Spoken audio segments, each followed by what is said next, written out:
Sherman Hemsley was a beloved American actor whose performances on The Jeffersons and All in the Family left an indelible mark on television history. His iconic portrayal of George Jefferson, the brash and outspoken patriarch of a successful African American family, made him a household name and earned him critical acclaim.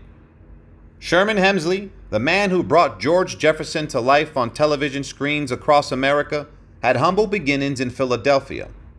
Born on February 1, 1938, Hemsley attended school in his hometown until the 10th grade. After serving in the United States Air Force following the Korean War, Hemsley found himself enrolled in the Bach Vocational Technical School in South Philadelphia, eager to learn the art of tailoring. However, it didn't take long for him to realize that the craft wasn't for him. The small, precise stitches required in tailoring proved to be too intimidating for Hemsley, and he decided to drop out of vocational school. Undeterred, Hemsley tried his hand at a variety of jobs, including a stint in retail sales, which he found unfulfilling. He eventually landed in the restaurant industry, drawn by the allure of being able to cook and eat his food. But throughout it all, he never lost sight of his dream of becoming an actor. After trying his hand at various jobs, Sherman Hemsley finally found a steady gig with the United States Postal Service, where he would work for years. However, even as he settled into his job, he never lost sight of his dream of becoming an actor. During those early years at the post office, Hemsley attended Philadelphia's Academy of Dramatic Arts, honing his craft and learning all he could about the art of acting. He also sought out opportunities to perform in small theaters and local television shows, including a comedy series called Black Book. Despite his passion for acting, Hemsley sometimes had doubts about whether he would ever make it in the industry, but he refused to let those doubts consume him. As he explained in a 1996 interview with Parade's James Brady, "You have this burning desire. You're sure this is the path to take." "Yeah, I had to." Fortunately, Hemsley had a friend who believed in him. A fellow postal worker, the friend told him, "Hey, you're the only one of us who's going to get out of here." In the late 1960s, Sherman Hemsley obtained a transfer from the United States Postal Service to New York City, hoping to make a career in acting. Once there, he wasted no time in pursuing his dreams. Hemsley joined the Negro Ensemble Company and studied acting under the tutelage of Lloyd Richards. He also became a member of Vinette Carroll's Urban Arts Corps. In 1968, he was cast in the off-Broadway production The People vs. Ranchman, playing the role of the assistant executioner. Hemsley's big break came in 1970 when he was cast as Gitlow in the Broadway musical Pearlie. Although he shared the stage with other talented performers like Cleavon Little and Melba Moore, Hemsley's performance was singled out by New York Times theater reviewer Clive Barnes, who described him as smooth as silk.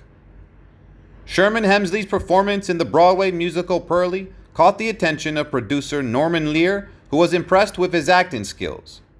Lear was looking for someone to play Archie Bunker's neighbor in the Columbia Broadcasting System series All in the Family, but was struggling to find the right person. 3 years later, Lear remembered Hemsley's performance in Pearlie and tracked him down to San Francisco, where he was performing in Don't Bother Me, I Can't Cope. Lear believed that Hemsley was perfect for the role of George Jefferson, the black equivalent of Archie Bunker, who was rude, stubborn, and intolerant.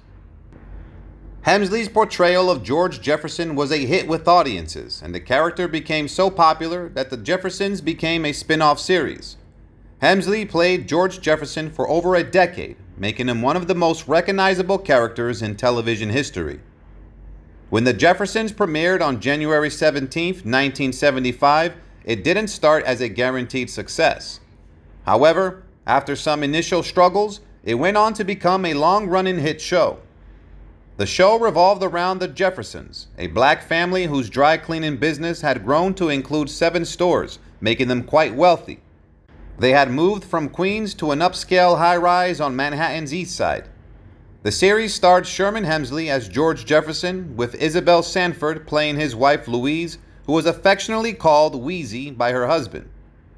The show made history by featuring blacks in leading roles with a mostly black cast, a rare sight since Amos and Andy. Moreover, it also broke ground by portraying an interracial married couple, the Willises, who was played by Roxy Roker and Franklin Cover. Sherman Hemsley's run on the Jeffersons came to an end in 1985 after a successful 10-year run. However, it didn't take long for Hemsley to land another role, this time in Columbia Broadcasting System series Amen. In the show, Hemsley played Deacon Ernest Fry, a church board member who shared some similarities with his previous character, George Jefferson. Both characters were feisty, overbearing, witty, and sometimes unscrupulous. In an interview with Jet magazine in 1986, Hemsley said, "This character has the same energy level as George. They are generally different people." The show's success can be attributed to good chemistry among the cast and excellent writing. The series went on for 5 years, ending in 1991 after a respectable run. He lent his voice to the character of B.P. Richfield in the series The Dinosaurs from 1991 to 1994. In 1996, he was cast as ex-convict Willie Good in the short-lived United Paramount Network series Good Behavior. Hemsley made frequent guest appearances on television shows and specials from 1975 until his passing. He also appeared in several films including Love at First Bite, 1979, Stewardess School, 1987, and Ghost Fever, 1987. In 1996, he won a lawsuit against film distributor Wolf Schmidt, who had allegedly denied him his share of profits from the 1987 movie Ghost Fever, receiving $2.8 million in compensation. Hemsley's work in television extended beyond acting, as he also appeared in made-for-television movies such as Pearly in 1981 and Alice in Wonderland 1985. However, Clifton Davis, his co-star on the Columbia Broadcasting System show Amen, denied these rumors in a 1986 interview with Jet magazine. Davis described Hemsley as shy and giving and praised him for being a terrific person to work with.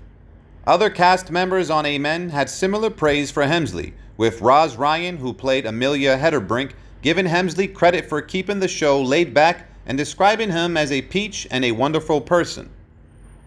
On July 24, 2012, Hemsley passed away at his home in El Paso, Texas, at the age of 74. According to the El Paso County, Texas Medical Examiner's report, he had been suffering from a malignant mass on one of his lungs, for which he had been recommended chemotherapy and radiation. The cause of death was determined to be superior vena cava syndrome, a complication associated with lung and bronchial carcinomas.